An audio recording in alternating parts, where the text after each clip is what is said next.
Medicine में पढ़ने जीवाणु जनित रोग अपन पढ़ रहे थे।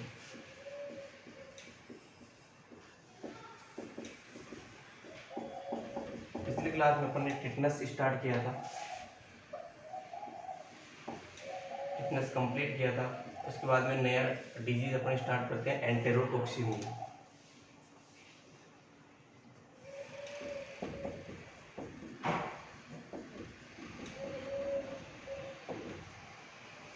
एंटेरोटॉक्सिमिया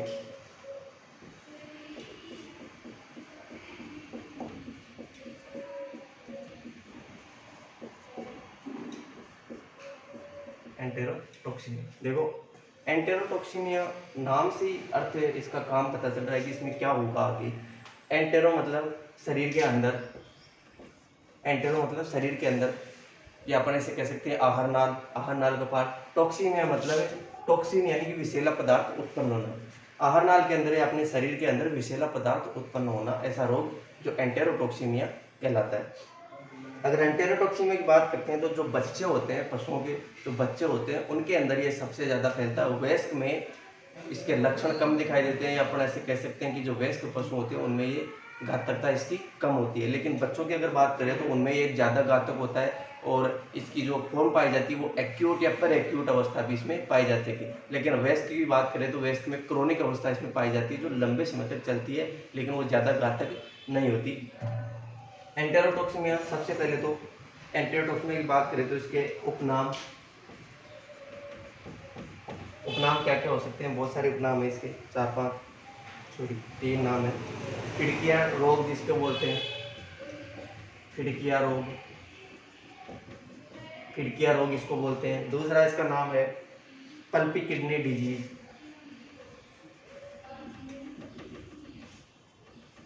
पल्पी किडनी डिजीज। तीसरा नाम है इसका ओवर ईटिंग डिजीज,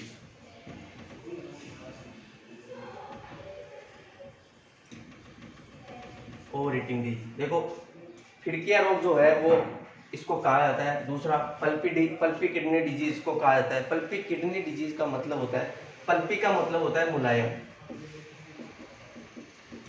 मुलायम।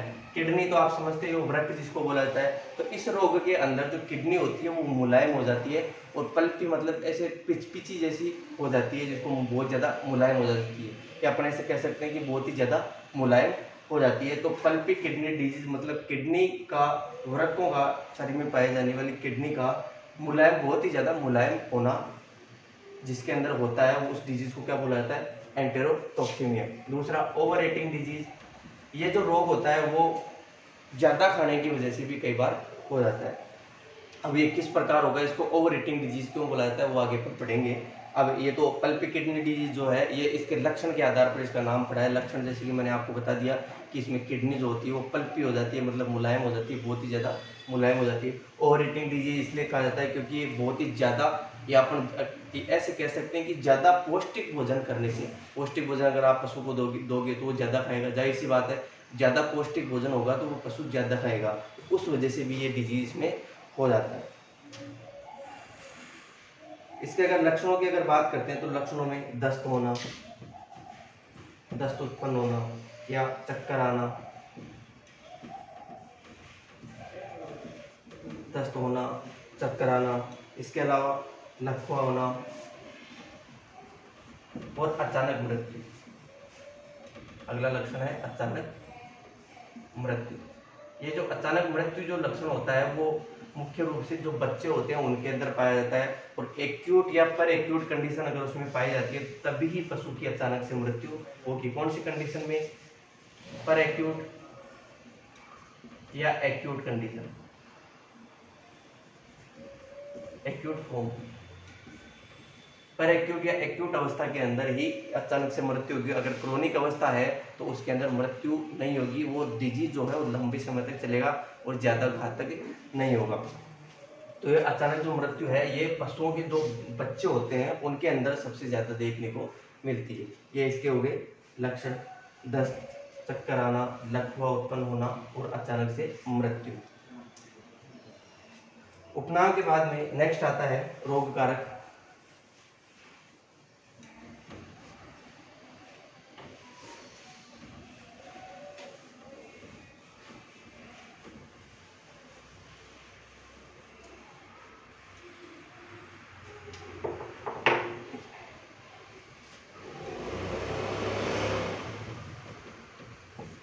कारक ईटियोलॉजी, ईटियोलॉजी रोग कारक।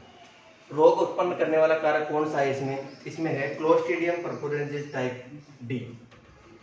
इसका नाम आपको याद रखना है, क्लोस्ट्रीडियम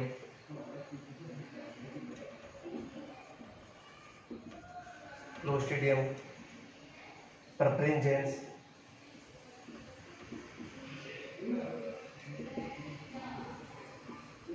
टाइप डी। इसके बहुत सारे टाइप होते हैं। क्लोस्ट्रीडियम परपुरेंजेंस जो डी बैक्टीरिया है उसके और भी टाइप होते हैं, A B C D E. तो जो टाइप डी है उससे कौन सा रोग होता है, एंटेरोटॉक्सीमिया।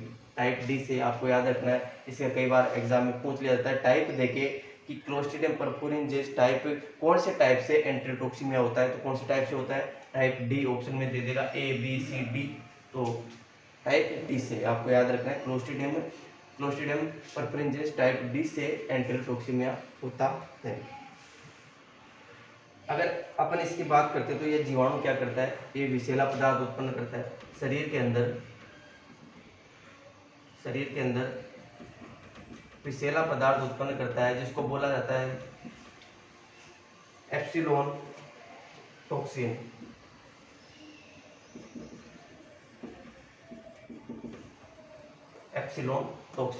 अब क्लोस्ट्रीडियम परपुरेंजेंस टाइप इस बैक्टीरिया के द्वारा विषैला पदार्थ शरीर के अंदर उत्पन्न किया जाता है जिसको क्या बोला जाता है, एप्सिलॉन टॉक्सिन। अब ये किस प्रकार शरीर को अफेक्ट करता है, किस प्रकार इसका कार्य होता है, वो अपन आगे ईटियोलॉजी या अपन कह सकते हैं कि उसमें पैथोजेनेसिस में उसमें पढ़ेंगे इसके बारे में। अब इस बैक्टीरिया के बारे में देख लेते हैं अपन थोड़ा बहुत। बैक्टीरिया जो होता है वो एक ग्राम पॉजिटिव है, ग्राम पॉजिटिव बैक्टीरिया है। इसके अलावा गतिशील है, गति इसमें नहीं पाई जाती है। रोड के समान या छड़नुमा संरचना अपन कह सकते हैं, छड़नुमा संरचना। और बीजाणु निर्माण ये करता है। बीजाणु का निर्माण अपन इसको कह सकते हैं स्पोर फॉर्मिंग बैक्टीरिया।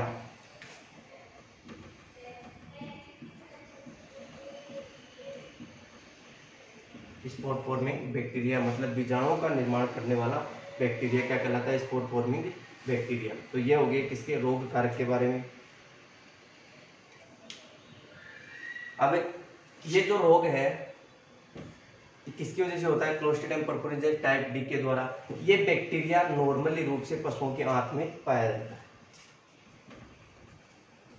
नॉर्मली रूप से पशुओं की आंत में ये पाया जाता है। आंत का कौन सा भाग, आंत का अगर बात करते हैं तो छोटी आंत का डेडुनम और ज्योजिनम भाग जो होता है उसके अंदर ये मुख्य रूप से पाया जाता है। जो सबसे बाहरी भाग होते हैं किसके, सबसे पहले भाग किसके, छोटी आंत के सबसे पहले भाग कौन से हो गए, डेडुनम और जेजुनम। डेडुनम और जेजुनम वाले जो भाग होते हैं उनके अंदर ये मुख्य रूप से पाया जाता है। लेकिन ये जो आंत में पाए जाते हैं ये रोग उत्पन्न क्यों नहीं करते, क्योंकि जो शरीर होता है, पशु का शरीर होता है, उसमें प्रतिरक्षा तंत्र पाया जाता है। उस प्रतिरक्षा तंत्र की वजह से ये अपना प्रभाव उत्पन्न नहीं कर पाते। प्रतिरक्षा तंत्र की वजह से ये जो बैक्टीरिया है ये अपना प्रभाव उत्पन्न नहीं कर पाते। किसी कारणवश अगर किसी कारण की अगर बात करें तो किसी कारणवश कोई कारक ऐसा शरीर में चला जाए जो इनकी संख्या को बढ़ा देता है। ऐसा कोई कारक शरीर में चला जाए, छोटी आंत के अंदर चला जाए, पशु की छोटी आंत में चला जाए, जो इन बैक्टीरिया की संख्या को बढ़ा देता है। अब बैक्टीरिया की संख्या बढ़ गई। अब बैक्टीरिया की संख्या जैसे ही बढ़ती है तो जाहिर सी बात है कि एक बार बैक्टीरिया की संख्या बढ़ गई तो वो एप्सिलॉन टॉक्सिन उत्पन्न करेगा। सही है। उस समय क्या होता है, जो शरीर की प्रतिरक्षा तंत्र जो होता है वो कार्य नहीं कर पाता क्योंकि इसकी मात्रा बढ़ गई।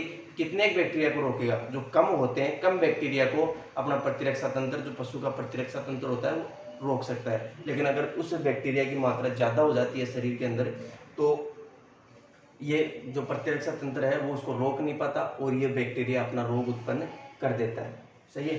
तो ये जो बैक्टीरिया है ये पशु की आंत में सामान्य रूप से पाया जाता है, लेकिन उसकी जो क्वांटिटी होती है, बैक्टीरिया की क्वांटिटी होती है वो कम होती है, लो क्वांटिटी होती है, जिस वजह से ये रोग उत्पन्न नहीं कर पाता। ये तो हो गया रोग कारक के बारे में। नेक्स्ट है एपिडेमियोलॉजी, इसका फैलाव किस प्रकार होता है।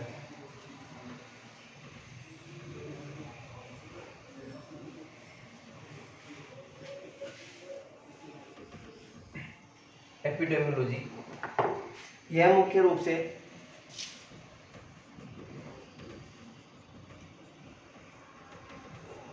इसका फैलाव किस प्रकार होता है।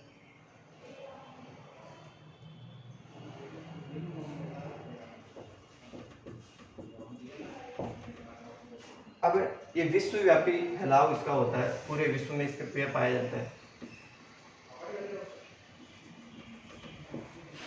पूरे विश्व के अंदर ये पाया जाता है, विश्वव्यापी रोग अपन कह सकते हैं इसको। ये जो रोग है ये मुख्य रूप से किस में पाया जाता है, मेमनों में। जो भेड़ के बच्चे होते हैं उनके अंदर सबसे ज़्यादा पाया जाता है। मैंने आपको बताया बच्चों में ये रोग सबसे ज़्यादा उत्पन्न करता है ये बैक्टीरिया। मेमनों में अपन कह सकते हैं, बछड़ों में ये रोग उत्पन्न कर सकता है। इसके अलावा बकरियों में अधिक होता है। मेमनों में, बछड़ों में और बकरियों में ये रोग होता है, वो सबसे ज़्यादा होता है। मैंने आपको बताया तो जो बच्चे होते हैं, भेड़ के बच्चे मेमने कहलाते हैं, बछड़े जो होते हैं केटल और बफेलो के बच्चे बछड़े कहलाते हैं, और बकरियां जो होती है उनके अंदर ये अधिक पाया जाता है, इनके अंदर अधिक पाया जाता है। और इनके अंदर कौन सी अवस्था पाई जाती है, मुख्यतः कौन सी अवस्था पाई जाती है, या तो पर एक्यूट अवस्था या इसके अलावा एक्यूट अवस्था। या तो पर एक्यूट फॉर्म पाई जा सकती है या एक्यूट फॉर्म में पाई जा सकती है। इसके अलावा वयस्क पशुओं में, वयस्क पशु जैसे कि गाय, सही है, ऊंट, इसके अलावा घोड़े, इनके अंदर ये क्या होता है, कम पाया जाता है। इनके अंदर बहुत कम पाया जाता है, बहुत कम मात्रा में। या अपन कह सकते हैं कि इसके अंदर पाई जाने वाली अवस्था कौन सी है, क्रोनिक फॉर्म, क्रोनिक अवस्था पाई जाती है। नेक्स्ट अपन बात करते हैं ऐसी बकरियां जो चारागाह में चरती है, जो बाहर चरने के लिए जाती है, चरने वाली भेड़ बकरियों में अधिक पाया जाता है। चरने वाली भेड़ बकरियों में ये अधिक पाया जाता है ये रोग। इसके अलावा इसकी मोर्टेलिटी रेट, मृत्यु दर जो होती है लगभग 100% होती है।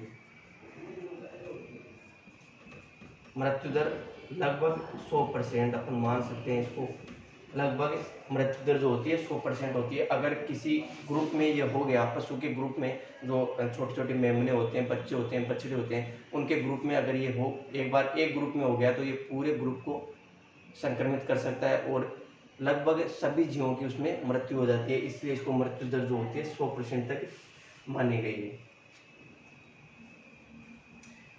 इसके अलावा यह बैक्टीरिया मुख्यतः पशु के शरीर में पाया जाता है, आंत के अंदर पाया जाता है, डेड्यूनम और जेजुनम वाले भाग में पाया जाता है, और ये रोग उत्पन्न नहीं करता है जब तक ऐसा कोई कारक शरीर के अंदर ना जाए जो इनकी संख्या को बढ़ा देता है। अब जैसे मान लो इस शरीर के अंदर वैसे पाए जाते हैं, पशु के शरीर में ये पाए जाते हैं, लेकिन इनकी संख्या मान लो कम है, बहुत ही कम मात्रा में इनकी संख्या वहाँ पे उपस्थित है।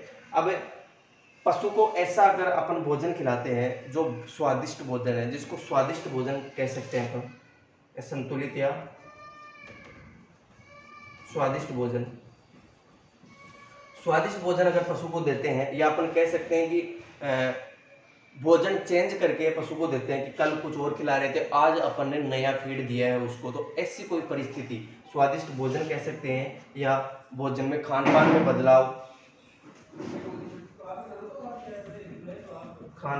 बदलाव, ये ऐसी कंडीशन है जैसे स्वादिष्ट भोजन देना, पशु को ज़्यादा स्वादिष्ट भोजन देना, या अचानक से खान-पान में बदलाव, अचानक से होना चाहिए, अचानक से खान-पान में बदलाव करना, ये कंडीशन इस बैक्टीरिया की संख्या को बढ़ाने में मदद करती है।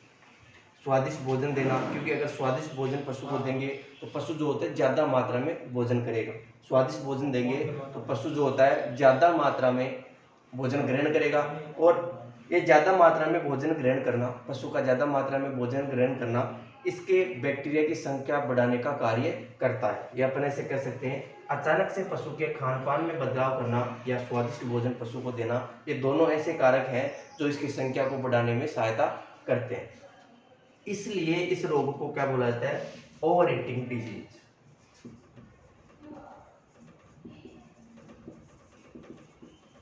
ओवर ईटिंग डिजीज क्या बोला जाता है इसको? Over eating disease. कि पशु को अगर स्वादिष्ट भोजन दिया तो पशु ज्यादा खा लेगा, ओवर ईट कर लेगा। ओवर ईटिंग की वजह से ये जो बैक्टीरिया है ये अपना प्रभाव दिखाना प्रारंभ कर देगा।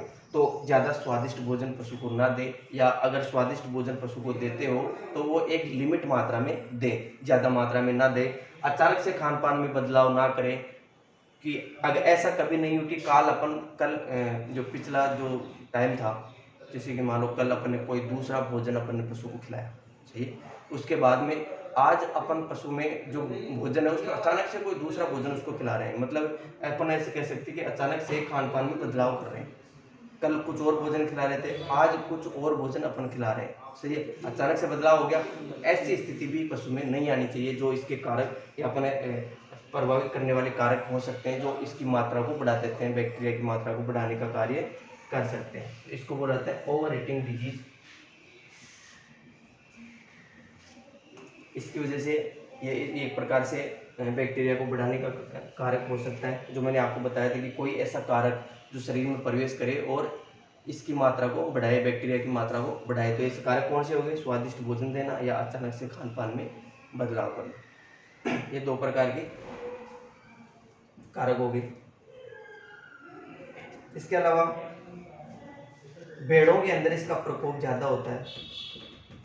भेड़ों में इसका प्रकोप सबसे ज़्यादा देखने को मिलता है। इस बैक्टीरिया का प्रकोप जो है, या अपन कह सकते हैं इस बैक्टीरिया का प्रभाव जो होता है भेड़ों में सबसे ज़्यादा देखने को मिल सकता है। या अपन ऐसे कह सकते हैं कि भेड़ों में वर्षा ऋतु में ये सबसे ज़्यादा फैलता है। वर्षा ऋतु में अगर 3 से 10 सप्ताह का कोई पशु है,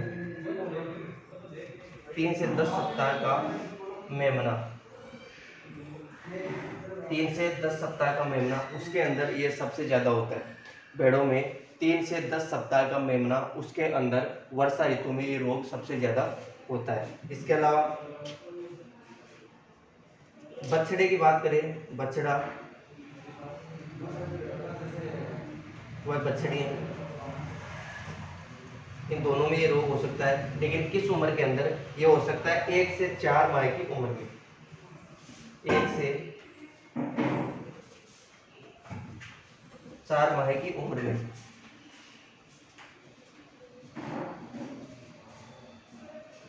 एक से 4 माह की उम्र में ये रोग हो सकता है। भेड़ों में 3 से 10 सप्ताह की उम्र के मेमनों में सबसे ज़्यादा देखने को मिलता है। इसके अलावा बछड़े और बछड़ियों में 1 से 4 माह की उम्र में ये रोग सबसे ज़्यादा देखने को मिलता है। 1 से 4 माह की उम्र में ये रोग सबसे ज़्यादा देखने को मिलता है। अगर अपन बात करते हैं बकरियों की, बकरियों की बात करते हैं तो बकरियों में वही 3 से 10 सप्ताह, 3 से 10 सप्ताह के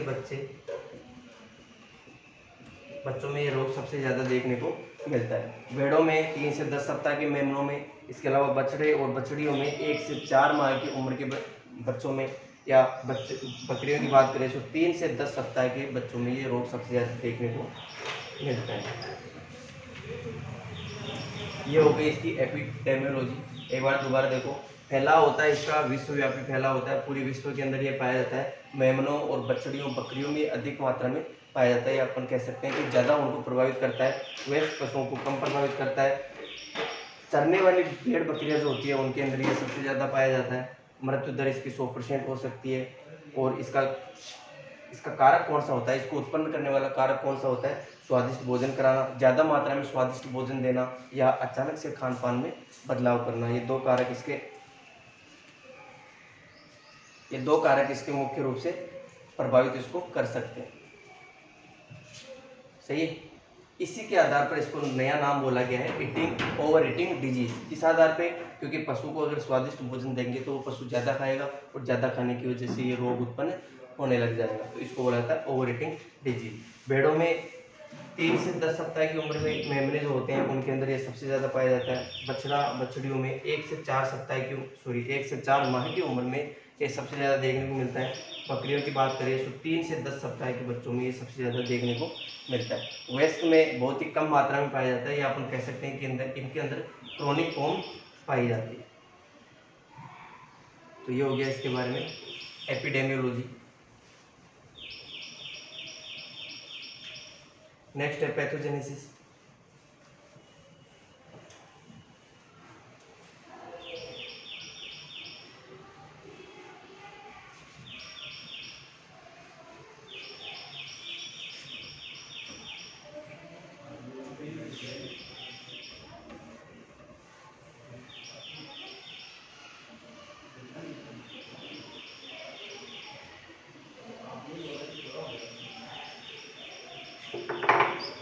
रोग जनकता।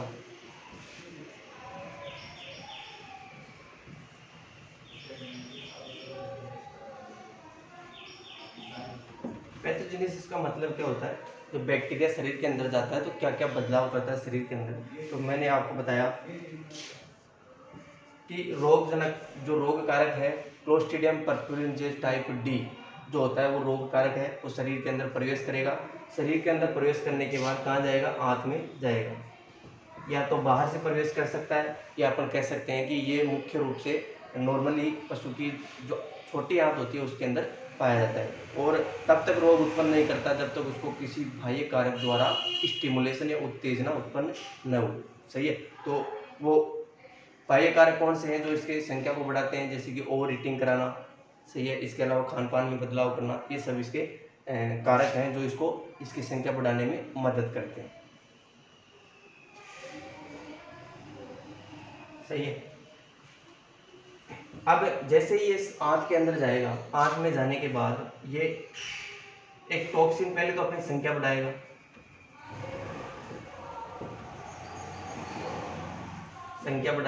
अब संख्या बढ़ाने के बाद ये एक प्रकार का विषैला पदार्थ उत्पन्न करेगा। क्या करेगा? विषैला पदार्थ उत्पन्न करेगा, जिसको क्या नाम दिया अपन ने? Epsilon toxin.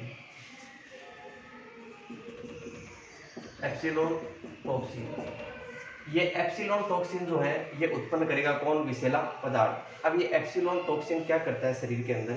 जो आंत होती है, आंत की पारगम्यता को बढ़ा देता है, आंत की पारगम्यता को बढ़ा देता है।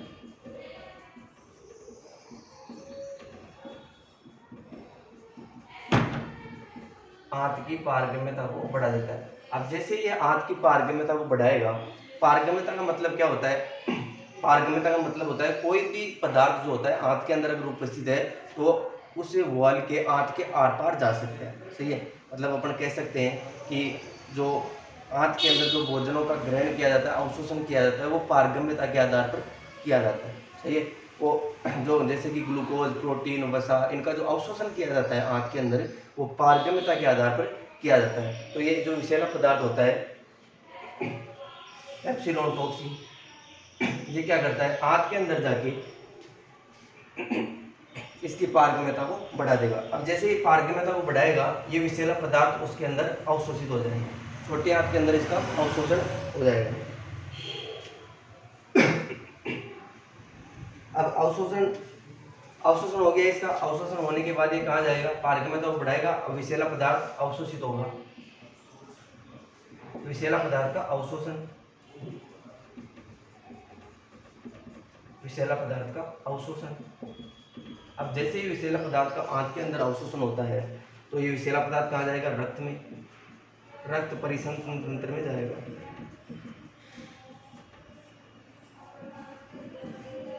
रक्त परिसंचरण तंत्र में जाएगा। विषैला पदार्थ का अवशोषण हो गया छोटी आंत के अंदर, छोटी आंत के अंदर विषैला पदार्थ जो एप्सिलॉन टॉक्सिन है उसने पारगम्यता बढ़ाई, और पारगम्यता बढ़ा के इसने अपना अवशोषण करा लिया, छोटी आंत के अंदर अपना अवशोषण करा लिया। अवशोषण होने के बाद ये कहाँ जाएगा? रक्त परिसंचरण तंत्र में जाएगा। इसके बाद में ये क्या करता है? रक्त परिसंचरण तंत्र में जाने के बाद तंत्रिका तंत्र में जाएगा, रक्त की सहायता से तंत्रिका तंत्र में जाएगा।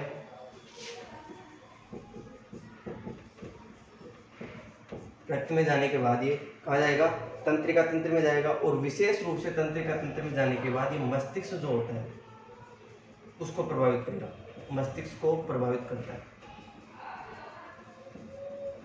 मस्तिष्क को प्रभावित करता है। सही है, तंत्रिका तंत्र में जाएगा और मस्तिष्क को प्रभावित करेगा, यानी कि मस्तिष्क में इन्फ्लामेशन कर देगा। मस्तिष्क में किसी वाल होती है, अगर कोई झिल्ली हो उसको नष्ट कर देगा, तो वो सारे बदलाव इसके द्वारा किए जाएंगे, उसकी कोशिकाओं को नष्ट करने लग जाएगा। या अपन ऐसे कह सकते हैं कि डिजनरेशन का काम करता है।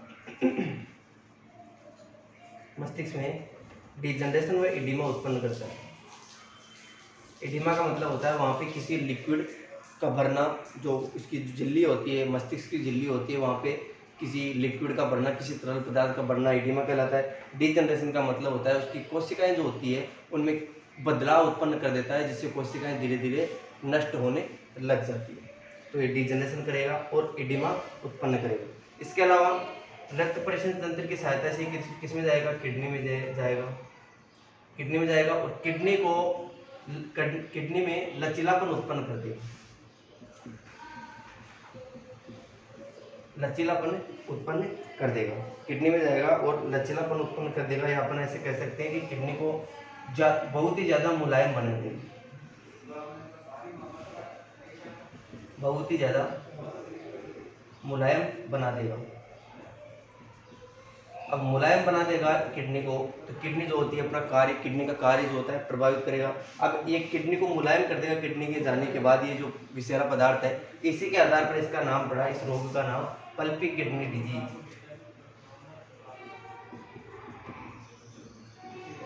Pulpy kidney disease. क्या नाम पड़ा इसका, पल्पी किडनी डिजीज। किस आधार पर, जब ये विषैला पदार्थ अवशोषित होकर रक्त परिसंचरण में जाएगा, उसके बाद में किडनी में जाएगा, किडनी में जाने के बाद किडनी को मुलायम कर देगा, पल्पी कर देगा इसको, जिस आधार पर इसका नाम पड़ा पल्पी किडनी डिजीज। इसके अलावा रक्त परिसंचरण तंत्र से तंत्रिका तंत्र में जाएगा, तंत्रिका तंत्र में जाने के बाद मस्तिष्क में मुख्य रूप से जाएगा और वहाँ पे डिजनरेशन उत्पन्न करेगा। इसके अलावा एडिमा उत्पन्न करेगा। डिजनरेशन का मतलब होता है कि कोशिकाओं को धीरे धीरे नष्ट करना या कोशिकाओं में बदलाव उत्पन्न करना। इसके अलावा एडिमा का मतलब होता है तरल पदार्थ का भरना। इसका क्या मतलब होता है, तरल पदार्थ का भरना, तरल पदार्थ का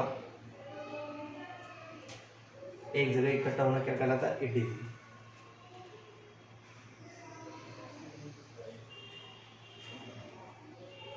इसके बाद में बकरियों की, भेड़ बकरियों की बात करते तो हेमरेजिक एंटेरोकोलाइटिस भी उत्पन्न करता है। अब ये क्या होता है, भेड़ बकरियों में एंटेरोकोलाइटिस भी उत्पन्न करता है, जिसको बोला जाता है हेमरेजिक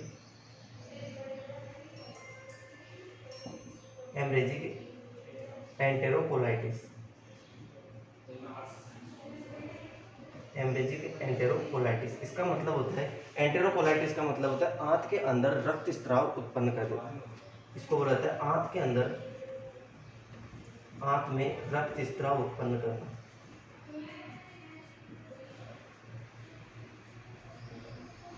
आंत के अंदर रक्त स्त्राव उत्पन्न करना। अब इसको दोबारा समझो, आंत के अंदर जाएगा, संख्या बढ़ाएगा, संख्या बढ़ाने के बाद विषैला पदार्थ उत्पन्न करेगा, जिसको बोला जाता है एप्सिलॉन टॉक्सिन। एप्सिलॉन टॉक्सिन आंत की पारगम्यता को बढ़ा देता है। अब आंत की पारगम्यता को बढ़ाएगा तो ये क्या होगा, इसका अवशोषण हो जाएगा आंत के अंदर। अवशोषित होकर ये कहाँ जाएगा, रक्त परिसंचरण तंत्र में जाएगा। रक्त परिसंचरण तंत्र में जाने के बाद ये तंत्रिका तंत्र के मस्तिष्क को प्रभावित करेगा और मस्तिष्क में क्या करेगा, डिजनरेशन उत्पन्न करेगा, एडिमा उत्पन्न करेगा। इसके अलावा ये किडनी में जाएगा, किडनी में लचीलापन उत्पन्न कर सकता है, करेगा, या अपन कह सकते हैं जो किडनी होती है उसको बहुत ही ज़्यादा मुलायम बना देगा। इसी के आधार पर इसका नाम पड़ा पल्पी किडनी डिजीज। इसके अलावा भेड़ और बकरियों में आंत में हेमरेज या रक्त स्त्राव उत्पन्न कर देता है, जिस वजह से एक टर्म इसको दी जाती है हेमरेजिक एंटेरोकोलाइटिस। ये अपन कह सकते हैं कि भेड़ और बकरियों में यह रोग उत्पन्न करता है। कौन सा रोग, हेमरेजिक एंटेरोकोलाइटिस। ये हो गया इसकी रोग जनकता, इसकी पैथोजेनेसिस।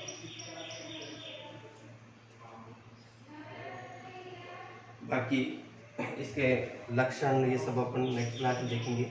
लक्षण और विभेदीय पहचान, डायग्नोसिस और रोकथाम, वो सब ट्रीटमेंट ये अपन बाकी नेक्स्ट क्लास में देखते हैं।